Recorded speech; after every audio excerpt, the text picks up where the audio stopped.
introduce my successor at this lectern starting July 1, our president-elect, Chris Coker.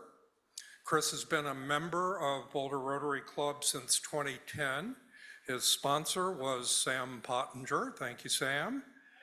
And one of the things that has distinguished Chris and his service in the club is that he's brought a lot of members to us. He's brought Rotary staff to us, one of whom is going to be inducted today, Teresa, and we've got Jen Spettel as well. We've had others in the past. He's brought us his son, Max, and his future daughter-in-law in a couple of months, Mary Margaret, to the club. And I want to say through his real life role as CEO of the YMCA of Northern Colorado, his membership in our club has helped us form a real partnership between Rotary and the YMCA, with certainly the Epic Day of Service last month being a perfect example of that, but it's not the only one over many years. So please welcome our president-elect, Chris Coker.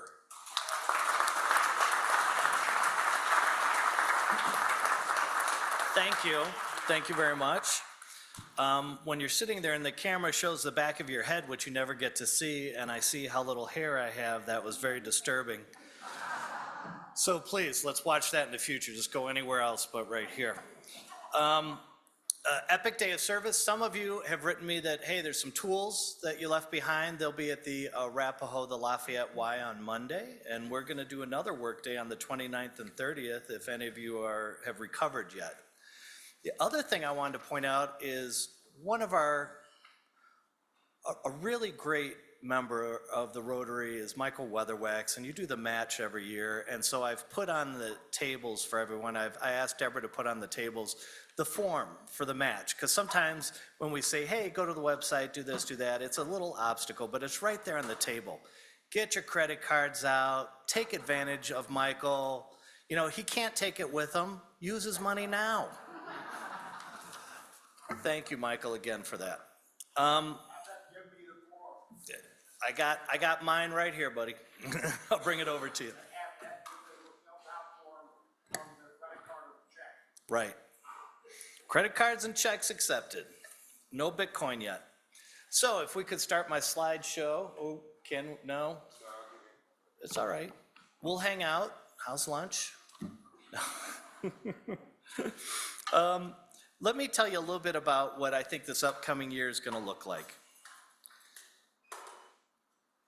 My job is not to impose my will, my thoughts, my things on it. My job is to be a servant leader. My job is to work with all of you and your committees and make them as efficient and as effective as possible. That's what my role is. And so you'll see me focusing a lot on how do we create more efficiency, how do we get the committees focused like a laser on what their mission and vision is, how do we make this club move forward? And part of Carl was saying, hey, Chris has brought a lot of members to us. I require all of my branch executives to be a member of their local Rotary. And we pay for it because I think it is so important that Rotary is the heartbeat of a community in so many, many towns. It helps us, it helps the Y work with that community better because those Rotarians are actively involved, and it gives us another layer of spread. It gives us another layer of where the YMCA can be a servant into the community just like Rotary is. So it's very self-serving.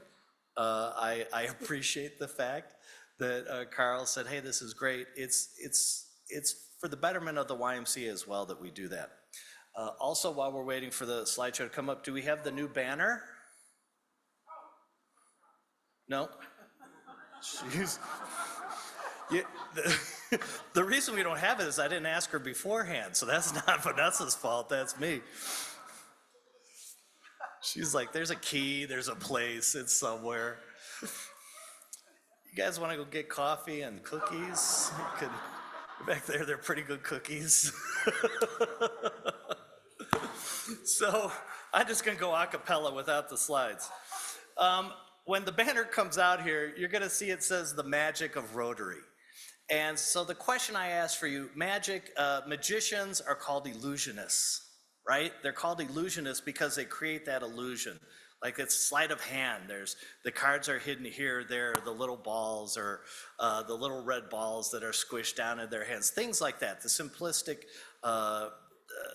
illusions that occur. Oh. Give it the Vanna, give it the Vanna.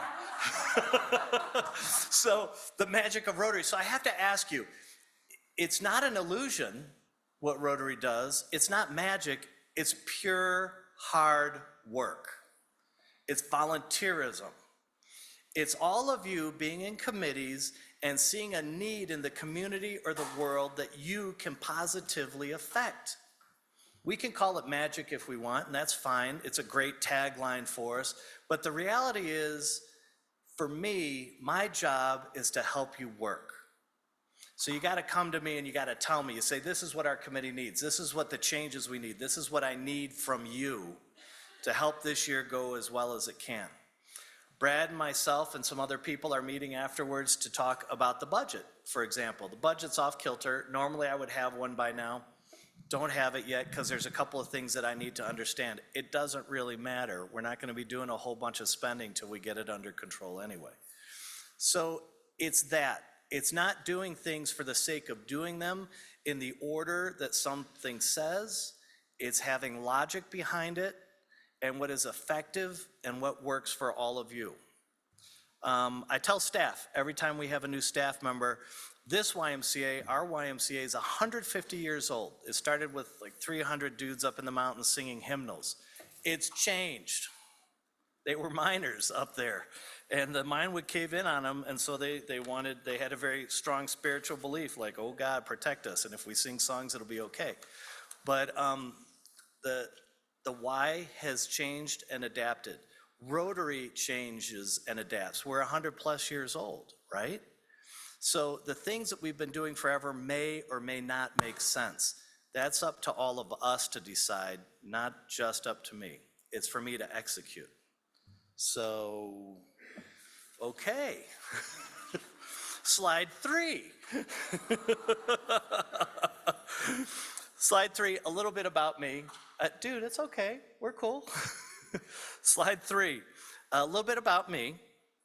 I give you some personal historical context. I grew up in Evanston, Illinois, where the Rotary International headquarters is, in Evanston, Illinois, coincidentally.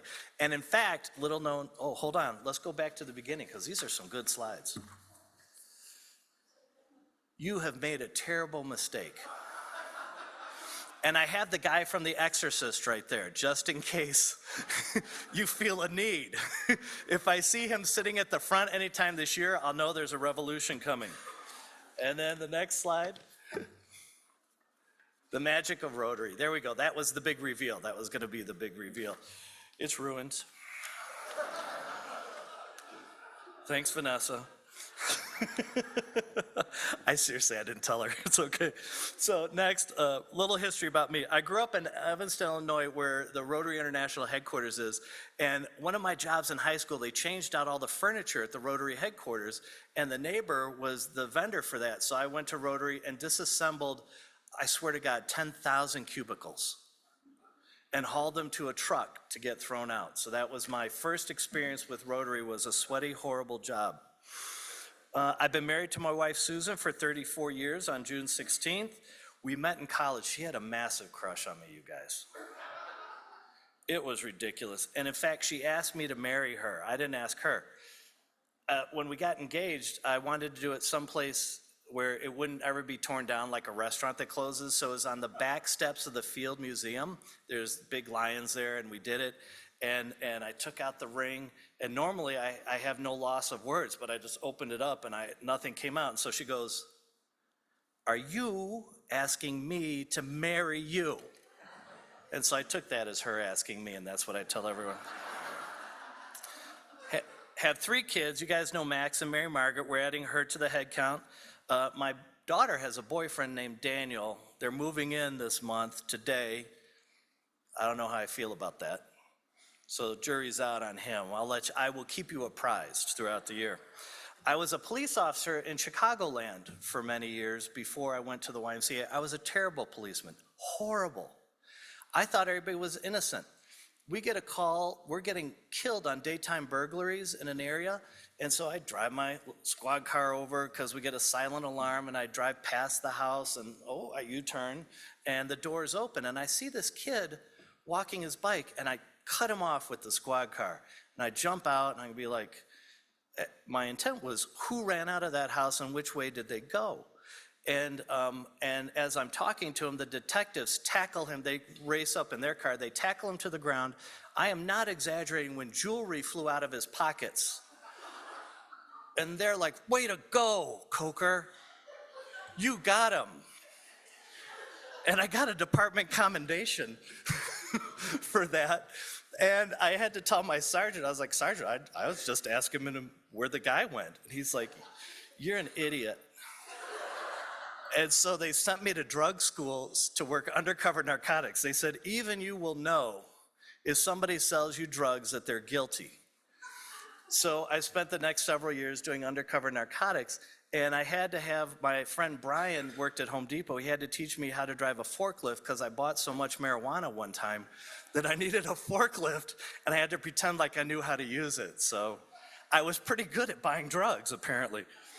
But then I started with the Y part-time in 1982, end of high school, and all through college, working at a YMCA summer camp, Camp Echo. And then even while I was a police officer, I'd take my month furlough and go do outdoor ed or teach camp, and spent 6 summers at Camp Echo, 7 years at YMCA Camp High Rock, another 7 years at the Y of the Ozarks out of the St. Louis Y. High Rock was with Bridgeport, Connecticut. Then St. Louis for 7 years, Houston for 5, and now I've been here for 15, and I love it. It's been a wonderful, wonderful experience for me and my family. Hobbies, everybody always wants to know what your hobbies are. I don't have any. I have chores that have been assigned to me by my primary supervisor, Susan, of 34 years. I used to have saltwater fish. It didn't work out for the fish. So let's talk about the plans for the year. Okay, little known quote. It's from Abraham Lincoln. It was in his first draft. They found it on the floor of the train. Hey guys, we gotta get organized around here, especially you, Kevin. No one knows who Kevin was. He's been lost to history. But clearly he pissed the president off somehow. And what I wanna say is organization, I think, is the key to a good, successful volunteer organization. There's 200 of you. You can move the earth. You can make such an incredible difference, and we already do in this community. But 200 people, think about that.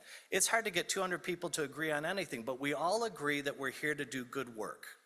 So one of the things I want to create is all right, so I think I have a great board packet, right, for board members when they join the Y. And I looked at it, it's 10 years old. And Teresa and I were looking at it saying, this used to be good. And same thing with our website. Our website is really pretty good, but it needs updating. So I'm gonna pull together a subcommittee. We're gonna update the website. George has told me he'd like a little bit of help with the birthday table and summary leaf. That is such an important part of our club, the birthday table. I want to figure out how we can help George out because boy, has he dedicated a lot of time and effort to that. But his health isn't what it used to be. I'm gonna do committee chairs training around governance and committee work. Committee commissions. Commission is what do you want to do with your committee? What's your goal? And commissions have to be smart, right? The specific, measurable, achievable, relevant, and time-bound. They have to have smart goals. I had a day camp director one time that said, my goal for our day camps is to be the best day camps in the history of the universe. It's like, okay, great, but no. That's not an actual attainable goal. How about that your goal is to improve, to have 30 more kids at your site, or to have the parent and kid satisfaction increase by 10%? How about something like that, that we can measure and that we can achieve and that I can hold you accountable towards and drive towards? your mission and value statements for your committees. What is? And one of the times we're going to bring in Aspen Institute, does an incredible values work. And I'm going to ask them to come in and we're going to all go through that exercise as a club. And I think you'll really enjoy it.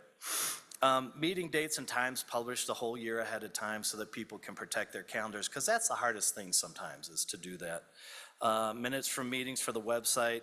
The budget is still a work in progress. And recruiting members. I think recruiting members is a perennial goal that we're all always going to have. But I ask you to please, please, once again, focus on it. We've recruited how many new members this year from the membership committee? Does anybody, it's a lot. It's like, does anybody recall from membership committee? 22. That's a lot of members. But we had 23 people drop out. So we just remain static. And you think, hey, when you recruit 22, you grow. Not so. All right, our next slide. A club, the gang, our gang. Remember them? Cindy Cohagen's like, yeah, I remember that. I used to love watching them when I get home from school, spanking alfalfa. A club means that we're all involved, and we are. And what I'm going to ask is that if you've let some of your involvement lapse a little bit, if you'd talk to me and say, hey, I want to do a little bit more. Some of you have been chairs for years, and you're like, I need to do a little bit less. All of it's fine, but we should all be involved somehow. Here's the other thing that I promise you. The first slide said you've made a terrible mistake. The mistake that you made was that I have a fairly busy job. No busier than anybody else, because I fill up 8, 10, 12 hours a day, just like all of you do. But mine is so varied that sometimes I'm going to forget something. I'm going to miss a deadline. I'm going to forget a protocol. I'm going to forget something that you guys are like, how could he forget that? That's incredibly important. I apologize in advance. I ask that you remind me, and I promise you I will rectify the mistake. So please, we're all in this together. Thank you so much for everything that you do for the community and that you're going to do for me for this upcoming year. I am always here. Hopefully on the club website, you have my cell phone. Don't ever hesitate to call me anytime. If you're working on committee stuff or Rotary stuff, I'm working at that same time. You get to call me. I don't care if it's early or if it's late. So please, thank you so much. Yeah. Okay. Any questions? Anybody have a question? I know, I'm that good. It's shocking. Sam, oh Lord. John, usually John kicks us off, and I'm really a little hurt.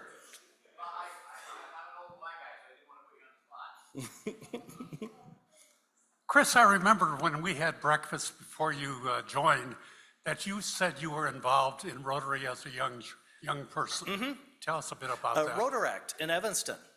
I was in the Rotaract Club in Evanston, and it was a small club. It was like 12 of us. But then when we moved to Bridgeport, Connecticut, I had to leave the club, and working at a camp, there was no Rotary in Mount Washington, Massachusetts. There was 8 of us lived there.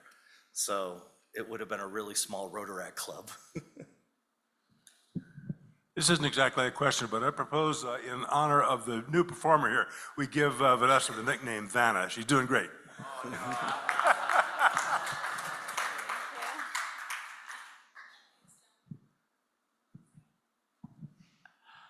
So I will ask you a question, Chris. Actually, there's 2 things that are going through my mind right now. One is, why did you accept this job? And secondly, what is the most meaningful experience that you've had being a Rotarian? Why did I accept the job? Because you asked. And I think that when you're asked to serve, unless there's a really good reason not to, you say yes. Because being asked to serve is an incredible honor, and it means people are putting trust in you, and then you need to fulfill that. So when asked, you should answer the call yes. My most meaningful experience, there's been a couple. When we were doing the journaling, I had a kid, the kid that I was journaling with, he didn't want to write letters, he wanted to write a story. And so we wrote a book, and we'd do a chapter at a time back and forth. Like he'd write it, then I'd respond to that chapter and respond to it. And so on the last day, and he said, I asked him what books does he like. He said, boy, I really love the Hunger Games. And so I brought him a box set of the Hunger Games on the last day, like the cool copies of it. And he brought me a stuffed bear. Aww, I love it.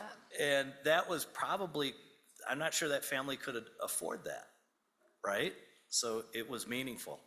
And then another one was just a couple weeks ago when we were all up at the Y camp with 150 volunteers and 50 Rotarians. I mean, that really is a powerful statement of community.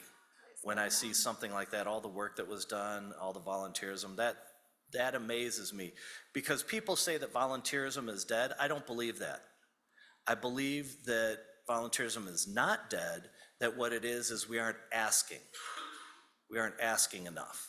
I think that's what's hard for us these days.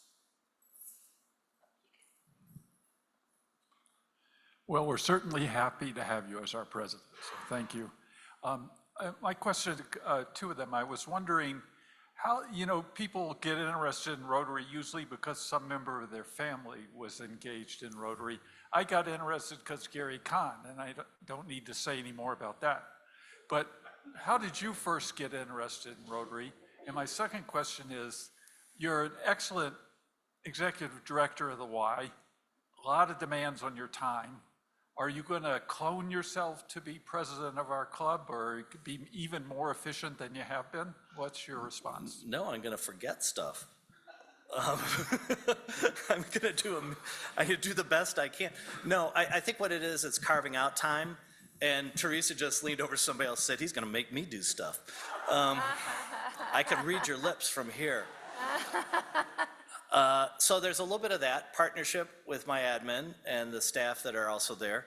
How I got interested is I came here from Houston, and this Y was in a difficult financial position. And so for a couple years, all I did was work at the Y. I did not lift my head up. And then Cindy's brother, John, said, you need to join Rotary. You got to get to know people. And he knew Sam. And so he introduced me to Sam, and I was like, yes, I need to get out into the community and meet folks and do better, because the Y was kind of stabilized. So then I needed to do the things that you're supposed to do of building community and partnering and things like that. So that's how I got involved here.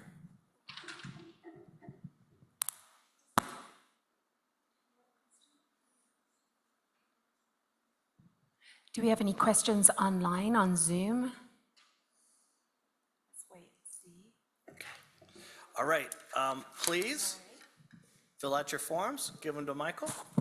And thank you so much for this honor. I appreciate all of you very much.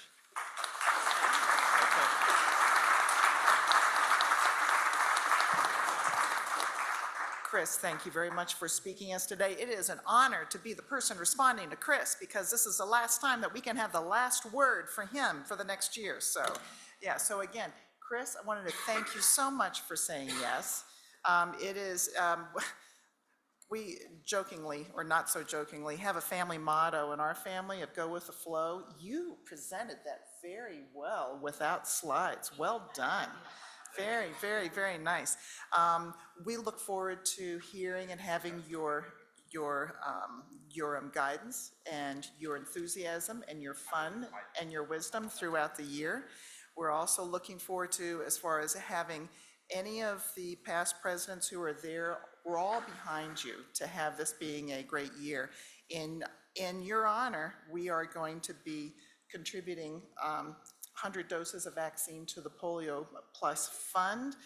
The Rotary Foundation is a great organization to be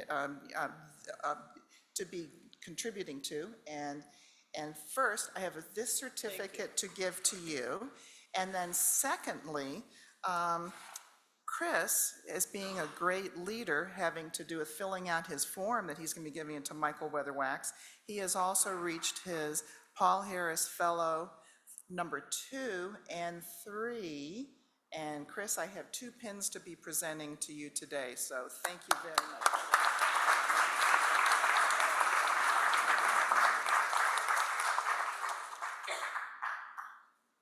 Great. There you go. Thank you, thank you, thank you. And then,